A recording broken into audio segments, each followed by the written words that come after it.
पतित पावन भगत वशल चवर छतर तख्त के मालक जुगो जुग अटल।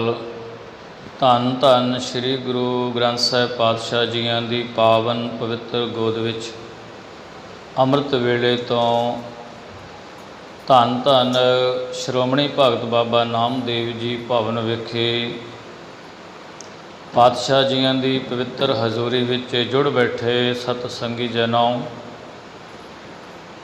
आप संगतां वडभागे हो जो अमृत वेले तो सतगुरां दे पावन दरबार दीयां हाज़रियां भर रहे हो।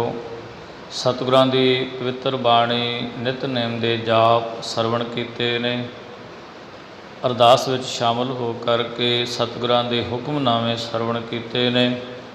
सवाओ अपनियां मनोबिरतियां नूं करिए एकागर। ब्रह्म ज्ञानी राजयोगी शांति दे पुंज श्रोमणी भगत धन धन बाबा नामदेव जी दे 750वें प्रकाश दिहाड़े नूं समर्पित जो सतगुरां दी धन धन श्री गुरु ग्रंथ साहिब महाराज जियां दी पवित्र बाणी दे विच धन धन श्री गुरु अर्जन देव महाराज जियां ने भगत नामदेव जी दे पवित्र वचन अंकित कीते ने। बाबा नामदेव जी दी पवित्र बाणी दे विचों आओ अपने प्रेम दीयां सांझां पाईए। जो अज दे पावन वचन बाबा नामदेव जी दे पवित्र वचन राग आसा दे विच विराजमान शब्द ने, जो साहिबां दे पवित्र अंग 485 अंग उपर भगत नामदेव जी अपनी बाणी विच राग आसा विच फरमान पै करते ने।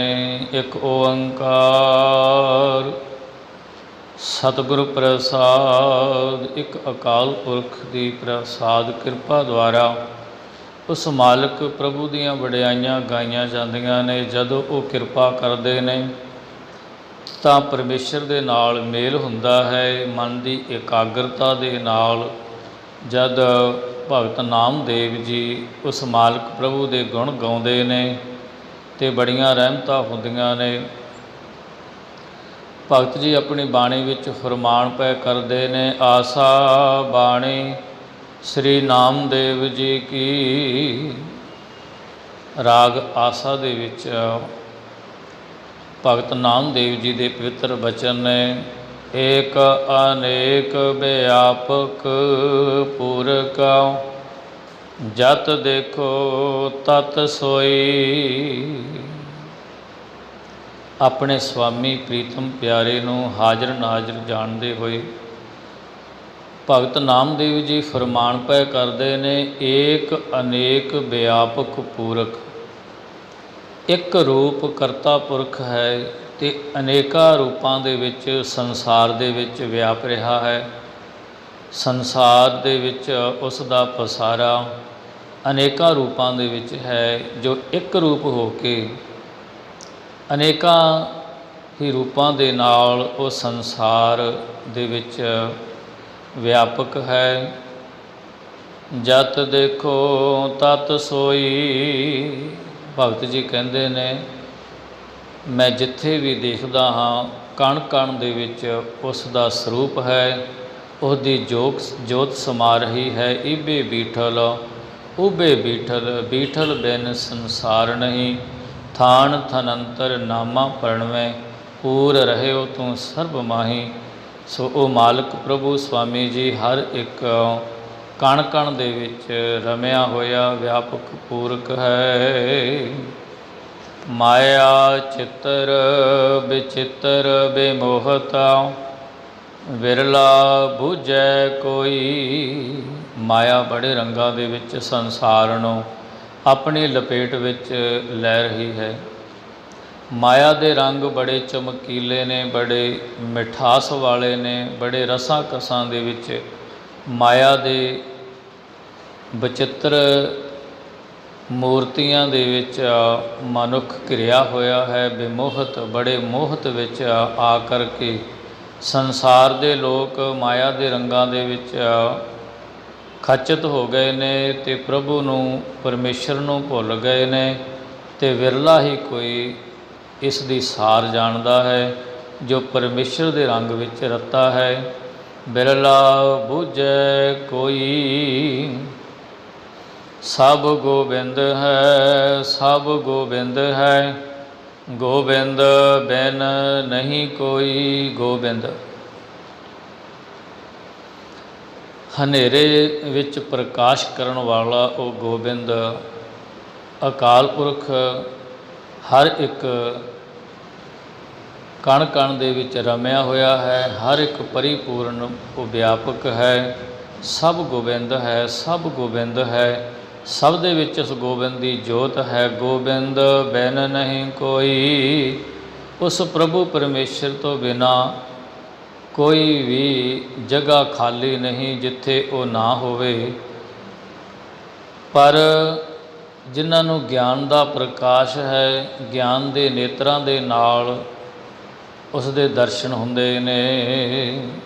ਸੂਤ ਏਕ ਮਨ ਸਤ ਸਹੰਸ ਜੈਸੇ, ਓਤ ਪੋਤ ਪ੍ਰਭ ਸੋਈ। ਸੂਤ ਏਕ, ਇੱਕ ਸੂਤ ਦੇ ਵਿੱਚ ਸੈਂਕੜੇ ਹੀ ਜੋ ਮਣਕੇ ਪਰੋਏ ਹੁੰਦੇ ਨੇ ਅਤੇ ਉਹਨਾਂ ਸੈਂਕੜੇ ਤੋਂ ਗਾਂ ਅੱਗੇ ਹੰਸ ਹਜ਼ਾਰਾਂ। ਸੂਤ ਏਕ ਮਨ ਸਤ ਸਹੰਸ ਜੈਸੇ, ਸੈਂਕੜਿਆਂ ਤੋਂ ਗਾਂ ਅੱਗੇ ਹਜ਼ਾਰਾਂ ਹੀ ਮਣਕੇ ਇੱਕ ਸੂਤ ਵਿੱਚ ਪਰੋਏ ਹੁੰਦੇ ਨੇ।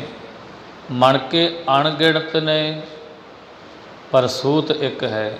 ਇਸ ਕਰਕੇ ਪਰਮੇਸ਼ਰ ਇੱਕ ਹੈ ਅਤੇ ਸੰਸਾਰ ਦੇ 84 ਲੱਖ ਜੂਨਾਂ ਅਤੇ ਖੰਡਾਂ ਬ੍ਰਹਿਮੰਡਾਂ ਦੇ ਵਿੱਚ ਉਹ ਰਮਿਆ ਹੋਇਆ ਇੱਕ ਹੈ।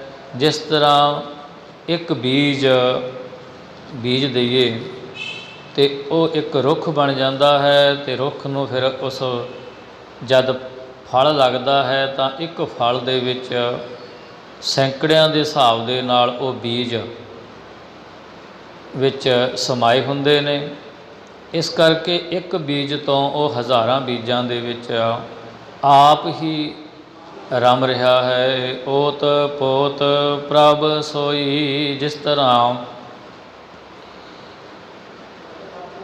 ਖੱਡੀ ਦੇ ਵਿੱਚ ਖੇਸ ਬੁਣਿਆ ਜਾਂਦਾ ਹੈ ਅਤੇ ਅੱਡੇ ਦੇ ਉੱਤੇ ਦਰੀਆਂ ਤਾਣੇ ਪਾ ਕੇ ਬੁਣੀਆਂ ਜਾਂਦੀਆਂ ਨੇ। ਤਾਣਾ ਅਤੇ ਪੇਟਾ ਜਦ ਇੱਕ ਹੋ ਜਾਂਦਾ ਹੈ ਤਾਂ ਉਹ ਇੱਕ ਰੂਪ ਹੋ ਜਾਂਦਾ ਹੈ, ਉਸ ਦਾ ਨਾਮ ਖੇਸ ਦਰੀ ਹੋ ਜਾਂਦਾ ਹੈ।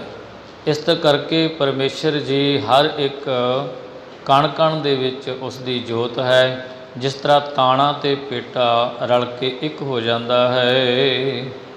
ਰਹਾਉ ਵਿਸਰਾਮ ਦਿੰਦੇ ਹੋਏ ਭਗਤ ਜੀ ਬਚਨ ਕਰਦੇ ਨੇ। ਜਲ ਤਰੰਗ ਅਰ ਫੇਨ ਬੁੱਧ ਬਦਾਲ।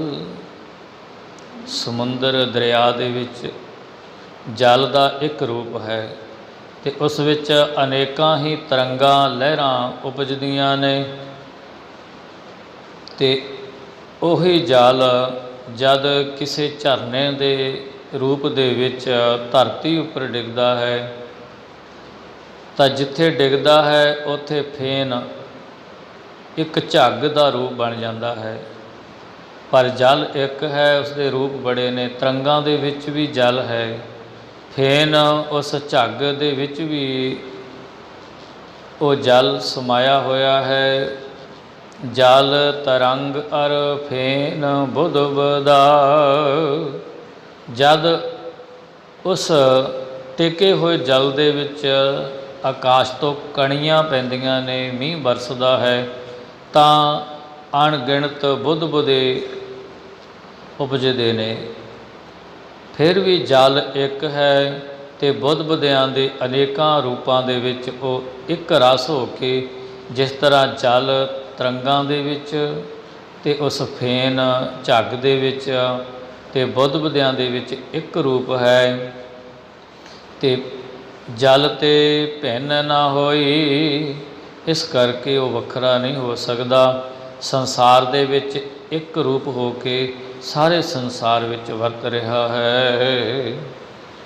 ਇਹ ਪਰਪੰਚ ਪਾਰ ਬ੍ਰਹਮ ਕੀ ਲੀਲਾ, ਵਿਚਰਤ ਆਨ ਨਾ ਹੋਈ। ਸੰਸਾਰ ਦੇ ਲੋਕ ਪਰਪੰਚ ਛਲ ਕਪਟਾਂ ਦੇ ਵਿੱਚ ਘਿਰੇ ਹੋਏ ਨੇ, ਅਤੇ ਪਾਰ ਬ੍ਰਹਮ ਦੀ ਲੀਲਾ, ਪਰਮੇਸ਼ਰ ਦੀ ਲੀਲਾ ਨੂੰ ਕੋਈ ਨਹੀਂ ਪਹਿਚਾਣਦਾ ਕਿ ਉਹ ਕਿਸ ਲੀਲਾ ਦੇ ਵਿੱਚ ਉਹ ਸੰਸਾਰ ਵਿੱਚ ਵਰਤ ਰਿਹਾ ਹੈ। ਉਸ ਦੇ ਰੂਪ ਅਨੇਕ ਨੇ, ਇੱਕ ਰੂਪ ਹੋ ਕੇ ਵਰਤ ਰਿਹਾ। ਜਿਸ ਤਰ੍ਹਾਂ ਇੱਕ ਬਾਜੀਗਰ ਇੱਕ ਹੁੰਦਾ ਹੈ, ਅਤੇ ਜਦ ਉਹ ਖੇਲ ਖੇਲਦਾ ਹੈ ਤਾਂ ਅਨੇਕਾਂ ਰੂਪਾਂ ਦੇ ਵਿੱਚ ਉਹ ਵੇਖਣ ਵਾਲੇ ਦਰਸ਼ਕਾਂ ਨੂੰ ਕੌਤਕ ਵਿਖਾਉਂਦਾ ਹੈ। ਇਸ ਕਰਕੇ ਪਰਮੇਸ਼ਰ ਵੀ ਇੱਕ ਹੈ ਅਤੇ ਬੜੇ ਖੇਲਾਂ ਦੇ ਵਿੱਚ ਉਸ ਦੇ ਰੂਪ ਬੜੇ ਨੇ। ਵਿਚਰਤ ਆਣ ਨਾ ਹੋਈ, ਇਸ ਕਰਕੇ ਉਸ ਪਰਮੇਸ਼ਰ ਨੂੰ ਕਦੇ ਵੀ ਨਹੀਂ ਵਿਸਾਰਨਾ ਚਾਹੀਦਾ। ਮਿਥਿਆ ਭਰਮ ਅਰ ਸੁਪਨ ਮਨੋਰਥ, ਸਤ ਪਦਾਰਥ ਜਾਣਿਆ। ਮਿਥਿਆ ਭਰਮ, ਸੰਸਾਰ ਦੇ ਲੋਕ ਭਰਮਾਂ ਦੇ ਵਿੱਚ, ਭੁਲੇਖਿਆਂ ਦੇ ਵਿੱਚ ਉਲਝੇ ਹੋਏ ਨੇ। ਸੰਸਾਰ ਇੱਕ ਮਿਥਿਆ ਹੈ, ਅੱਜ ਹੈ ਕੱਲ੍ਹ ਨਹੀਂ, ਕਿਉਂਕਿ ਸਤਿਗੁਰੂ ਜੀ ਬਖਸ਼ਿਸ਼ ਕਰਦੇ ਨੇ, ਦਿਨ ਰਾਵ ਚੱਲੇ ਨਿਸ ਸੱਸ ਚਲੇ, ਤਾਰਕਾ ਲੱਖ ਪਲੋਏ। ਸੂਰਜ ਵੀ ਚੱਲਦਾ, ਚੰਦਰਮਾ ਵੀ ਚੱਲਦਾ, ਆਕਾਸ਼ 'ਤੇ ਲੱਖਾਂ ਤਾਰੇ, ਧਰਤੀ ਸਭ ਚੱਲਣਹਾਰ ਹੈ। ਇਸ ਕਰਕੇ ਇਹ ਸੰਸਾਰ ਮਿਥਿਆ ਹੈ। ਇੰਨੀ ਲੋਇਣੀ ਦੇਖਦਿਆਂ ਕੀਤੀ ਚੱਲ ਗਈ ਫਰੀਦਾ ਲੋਕਾਂ, ਆਪੋ ਆਪਣੀ ਮੈਂ ਆਪਣੀ ਪਈ।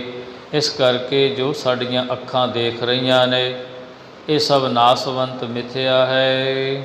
ਮਿਥਿਆ ਭਰਮ ਅਰ ਸੁਪਨ ਮਨੋਰਥ, ਸੁਪਨੇ ਦੀ ਨਿਆਈ ਹੈ। ਜਿਸ ਤਰ੍ਹਾਂ ਸੁਪਨੇ ਦੇ ਵਿੱਚ ਬੜੇ ਰੰਗ ਢੰਗ ਵੇਖੇ ਜਾਂਦੇ ਨੇ, ਪਰ ਜਦ ਨੇਤਰ ਖੁੱਲ੍ਹਦੇ ਨੇ ਤਾਂ ਸਭ ਕੁਝ ਅਲੋਪ ਹੋ ਜਾਂਦਾ ਹੈ। ਇਹ ਸੰਸਾਰ ਵੀ ਇੱਕ ਸੁਪਨਾ ਹੈ। ਅਸੀਂ ਆਪਣੀ ਜੀਵਨ ਯਾਤਰਾ ਭਾਵੇਂ 100 ਸਾਲ ਬਤੀਤ ਕਰ ਲਈਏ, ਪਰ ਇੱਕ ਸੁਪਨੇ ਦੇ ਵਾਂਗ ਹੀ ਇੱਕ ਖਿਣ ਮਾਤਰ ਵਿੱਚ ਇੱਕ ਸੰਸਾਰ ਤੋਂ ਚਲੇ ਜਾਣਾ ਹੈ। ਸਤ ਪਦਾਰਥ ਜਾਣਿਆ, ਇਹ ਸੰਸਾਰ ਦੇ ਲੋਕ ਸੰਸਾਰੀ ਪਦਾਰਥਾਂ ਨੂੰ, ਧਨ ਦੌਲਤ ਨੂੰ, ਵਿਸ਼ੇ ਵਿਕਾਰਾਂ ਨੂੰ ਸੱਤ ਕਰਕੇ ਮੰਨ ਕੇ ਬੈਠ ਗਏ ਨੇ ਅਤੇ ਇਸ ਵਿੱਚ ਉਲਝ ਗਏ ਨੇ ਅਤੇ ਪਰਮੇਸ਼ਰ ਦੀ ਰਹਿਮਤ ਤੋਂ ਟੁੱਟ ਗਏ ਨੇ। ਸੁਕਰਤ ਮਨਸਾ ਗੁਰ ਉਪਦੇਸੀ, ਜਾਗਤ ਹੀ ਮਨ ਮਾਨਿਆ। ਸੁਕਰਤ ਮਨਸਾ, ਆਪਣੇ ਮਨ ਦੀ ਮਨਸਾ ਦੇ ਵਿੱਚ, ਇੱਛਾ ਦੇ ਵਿੱਚ ਉਸ ਪਰਮੇਸ਼ਰ ਦੀ ਜੋਤ ਨੂੰ ਹੀ ਵੇਖਣਾ ਚਾਹੀਦਾ ਹੈ, ਕਿਉਂਕਿ ਬਾਕੀ ਸਭ ਨਾਸਵੰਤ ਹੈ। ਇੱਕ ਪਰਮੇਸ਼ਰ ਦੀ ਜੋਤ ਹੀ ਅਟਲ ਹੈ, ਜੋ ਇੱਕ ਰਸ ਹੋ ਕੇ ਵਰਤ ਰਹੀ ਹੈ। ਆਪਣੀ ਮਨਸਾ ਇੱਛਾ ਦੇ ਵਿੱਚ ਉਸ ਪਰਮੇਸ਼ਰ ਨੂੰ ਸਦਾ ਹੀ ਯਾਦ ਰੱਖੀਏ। ਗੁਰ ਉਪਦੇਸੀ, ਗੁਰੂ ਦੇ ਉਪਦੇਸ਼ ਕਰਕੇ, ਇਹ ਬਖਸ਼ਿਸ਼ ਗੁਰੂ ਦੇ ਉਪਦੇਸ਼ ਦੇ ਨਾਲ ਬਖਸ਼ਿਸ਼ ਹੋਵੇਗੀ। ਅੰਮ੍ਰਿਤ ਵੇਲੇ ਜਾ ਕੇ ਇਸ਼ਨਾਨ ਕਰਕੇ ਉਹਦੀ ਯਾਦ ਵਿੱਚ ਜੁੜ ਜਾਈਏ ਤਾਂ ਇਹ ਅਵਸਥਾ ਪ੍ਰਾਪਤ ਹੋ ਜਾਂਦੀ। ਜਾਗਤ ਹੀ ਮਨ ਮਾਨਿਆ, ਜਿਨ੍ਹਾਂ ਦੇ ਮਨ ਜਾਗਦੇ ਨੇ ਅਤੇ ਜੋ ਮਨ ਕਰਕੇ ਸੌਂ ਜਾਂਦੇ ਨੇ ਅਤੇ ਉਹਨਾਂ ਨੂੰ ਫਿਰ ਚੋਰ ਉਚੱਕ ਕੇ ਲੁੱਟ ਕੇ ਲੈ ਜਾਂਦੇ ਨੇ। ਇਸ ਕਰਕੇ ਅਸੀਂ ਨਾਮ ਵਾਲੇ ਪਾਸੋਂ ਸੁੱਤੇ ਹੋਏ ਹਾਂ, ਤਾਂ ਹੀ ਕਾਮ ਕ੍ਰੋਧ ਲੋਭ ਮੋਹ ਹੰਕਾਰ ਨਿੰਦਿਆ ਚੁਗਲੀ ਇਹ ਸਾਨੂੰ ਦੂਤ ਲੁੱਟ ਕੇ ਖਾਈ ਜਾਂਦੇ ਨੇ।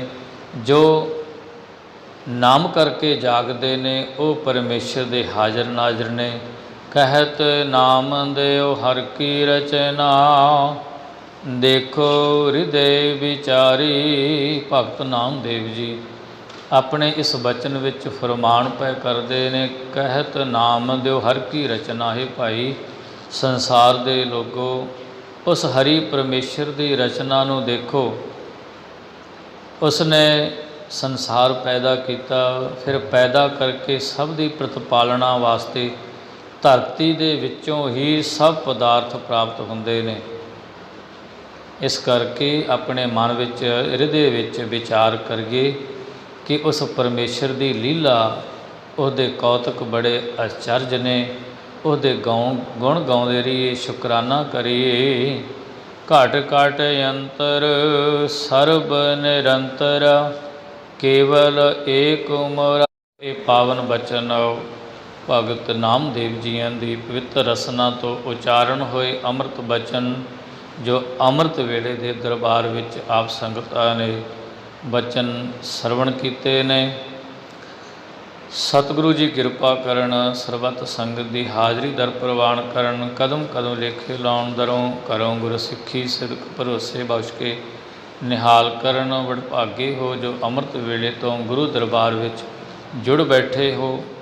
ਸਤਿਗੁਰੂ ਜੀ ਮਿਹਰ ਕਰਨ, ਪਾਤਸ਼ਾਹ ਜੀ ਦੇ ਦਰਬਾਰ ਵਿੱਚ ਅੰਮ੍ਰਿਤ ਵੇਲੇ ਤੋਂ ਨਿਤਨੇਮ ਕਰਦਿਆਂ, ਗੁਰਬਾਣੀ ਵਿਚਾਰਾਂ ਕਰਦਿਆਂ, ਸੇਵਾ ਸਿਮਰਨ ਕਰਦਿਆਂ, ਹਾਜ਼ਰੀ ਭਰਦਿਆਂ ਹੋਈਆਂ ਭੁੱਲਾਂ ਬਖਸ਼ ਲੈਣ, ਅੱਗੇ ਤੋਂ ਸਮੱਤ ਬਖਸ਼ਣ।